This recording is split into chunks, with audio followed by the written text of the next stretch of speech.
Data types. In SQL, there are a lot of different types of data types. Uh, some of the common data types used are number, varchar, character, date. A column in a database um, table can accept only one type of a data type, and it is a strict rule. Each column in a database is required to have a name and a data type. An SQL developer must decide what type of data will be stored inside each column when creating a table. The data type is a guideline for SQL to understand what type of data is expected inside each column. So a database knows if there's a number field created, it's going to have a number stored inside. If the data type associated with the field is number, it's going to have numbers. If it's associated as date, it's going to have date. Mainly, as we talked about, there are a few types of data types. Three major types, actually: string, numeric, and date and time. Now, we're talking about some of the major types over here. Within string and numeric and date, there are other types of data types as well, and they can be broken down based on different attributes and different types which can be associated with it. So for instance, date and time can have date time, which could actually be a US date time, it could be a UK date time format, it could actually just be a day format.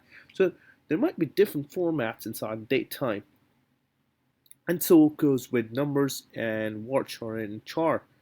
With numbers, you might have double, which is basically a number as well, and there is integer, there might be decimal types, and so on. And the same thing goes with varchar and char, or string data types. So there might be different types of string data types. Char and varchar, just to give you information on it, char is a fixed length and varchar is a variable length. Char always uses the same amount of storage space per entry, while varchar only uses the amount necessary to store the actual text. The char is a fixed length character data type, while the varchar is a variable length character data type. For instance, in this example, it's actually showing that there are two chars and varchar which are given a storage space, a maximum storage space of 10 characters. Now, char will take up 10 spaces in the memory regardless of how much is used. An example is John column. It's still going to take up 10 spaces. So, for instance, the John letter only has 4 characters. If you can see over here, J, O, H, N.